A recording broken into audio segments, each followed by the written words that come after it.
last night. Oh my goodness. I always talk to you guys about enjoying your time, the time that you get to spend with yourself, because I am a firm believer that if you don't enjoy your own company, honey, there's no way that you are going to be able to enjoy someone else's company.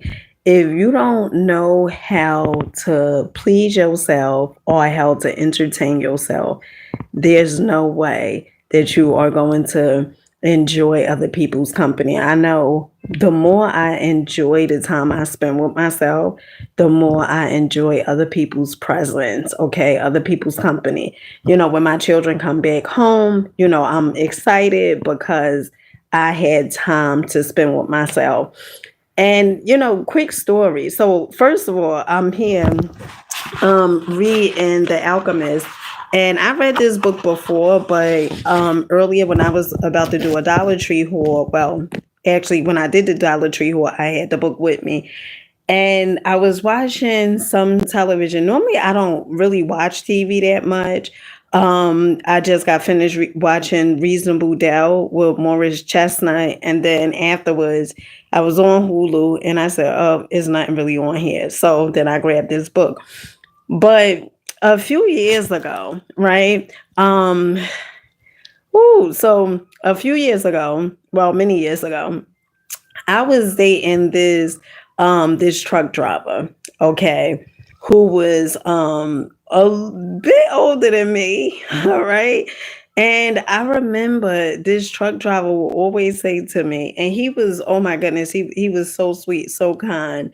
Whatever it was that I wanted, like he always brought it, okay?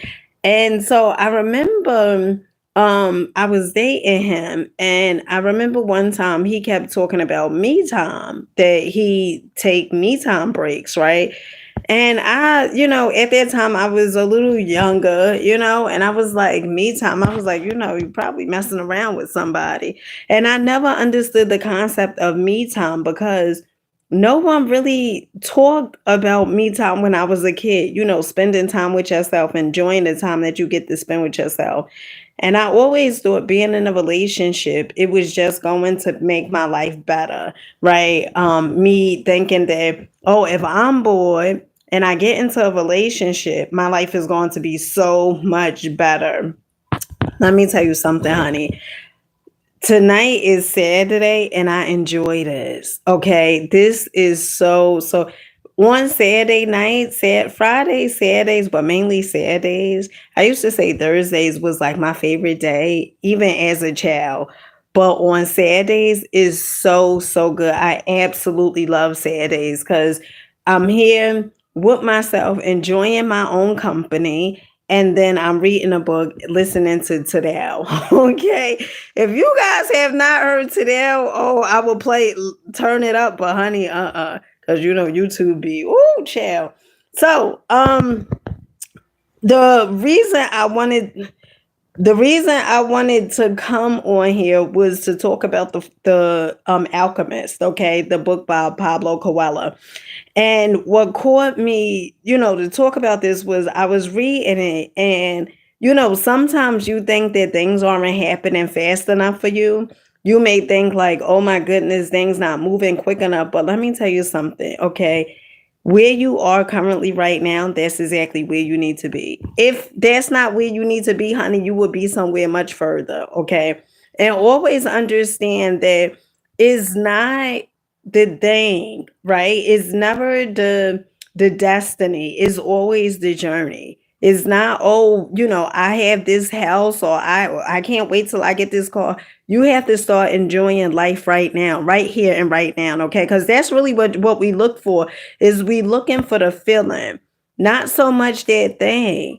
If you ask somebody, all right, so why you want to have that car? When they get down to the nitty gritty, is because one or two reasons. Is because of how they gonna feel and what they want people to think of them. Okay. So when we know that, we understand that we do not have to prolong our happiness. We do not have to say, you know what, I'm going to be happy in the near future. We can take it upon ourselves to decide to be happy now. So this is what it says in The Alchemist. And I thought this was like really, really interesting. And this is what really caught me to do a video.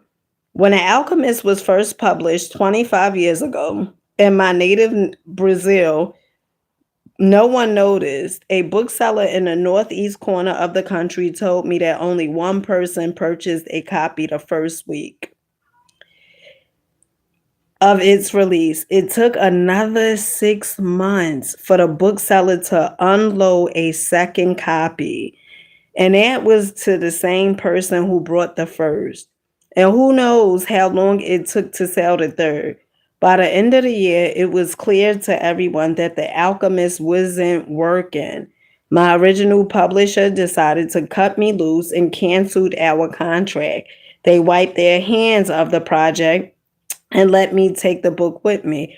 I was 41 and desperate, but I never lost faith in the book or ever wavered in my vision. Why? Because it was in there. All of all of me, heart and soul.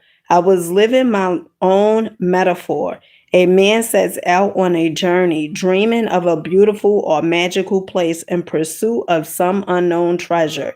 At the end of his journey, the man realizes the treasure was with him the entire time. Oh my goodness. I told you, like, this is the book when I had my spiritual awakening. After I had it, this was like my first book that I purchased. Okay. And this is what really set it off. I funny story. So this is my second copy. The first copy of my book, and a lot of my books, they have like, that's why I'm gonna start getting hardcovers, because the first copy of The Alchemist I had, it had torn. And so then is this place that I go to in New Jersey. It's called Duke Farms. Absolutely love it. I love bringing my children in. It is so, so gorgeous. It has a trail. It has like a greenhouse with all different color orchids. Is so beautiful. And so I remember one day they have a bookstore not too far from the place. And I had went to inside of is the Barnes and Nobles. And I went and brought and purchased another copy. But I wanted to talk about this because, just because what you're doing right now, it may appear that it's not working. I want you to understand that you need to keep on going. Okay, because it's a reason why you got the message to do what you need to do. The is a reason why God told you to do the thing. Okay, and no, you may not have all the answers. You may not know what's the next step, but I can assure you, if you keep on going, things are going to turn out so, so good for you. But you have to keep faith and you have to know that things are working for you. Okay? That's pretty much what I came on here for. Make sure you guys rocking out, believing in yourselves. Keep going, keep growing. Until next time. Peace.